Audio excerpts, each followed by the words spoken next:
glyphosate will go in and mix in when embryo is trying to implant into the side of the uterus. It can cause the separation, and then the implantation doesn't happen. We also know that it decreases testosterone levels, can impact the estrogen levels.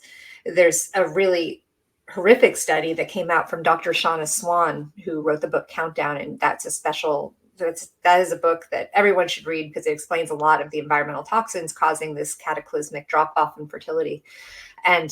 But with glyphosate, her study that she did was testing the second trimester urinary content levels of glyphosate in a group of women.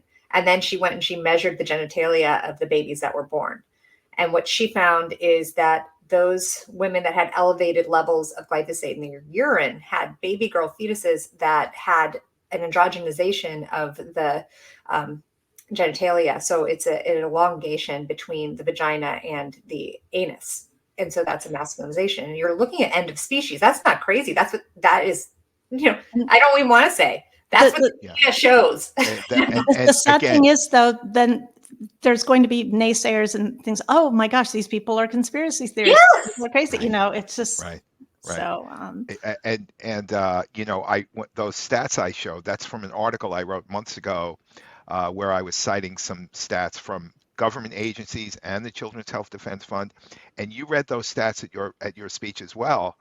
And you can talk, and I feel like we need to talk a little bit about autism here, because you really honed in on that, what the numbers were a generation ago, what they are now, and the need to get to the root cause of this. Again, I use the term existential, Kelly, because Wall Street came for our wallets, right?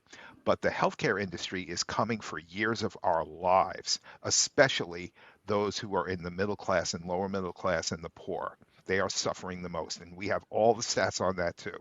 But would you talk a little bit about autism, please? Yeah, and that stat is shocking. So the stat that I said in the speech is that 1 in 22 kids now in the state of California are diagnosed with autism. In 1970, that was 1 in 10,000 kids. And wow. The fact, and Bobby will say this too, a lot of people that don't want us to be looking at root causes will say, well, that's because it's being diagnosed more correctly. But anyone who's been around a few years knows that that was just not the case just a few years ago.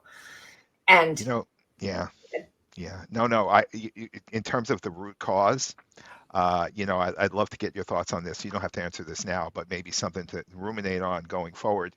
I've always thought that, we were once Bedford Falls in this country, and now we've turned into Pottersville, and the juice for that, the fuel for that, has been debt. Now you have an economics background. I always felt like debt and the incursion of debt through money printing has kind of been the enabler for all of these atrocities to take place.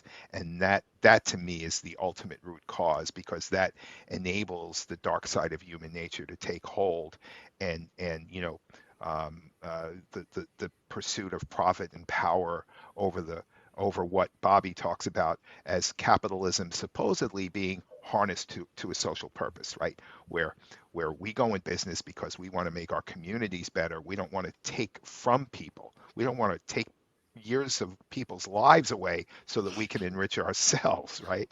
I mean, isn't that fundamentally what what we should be looking to accomplish?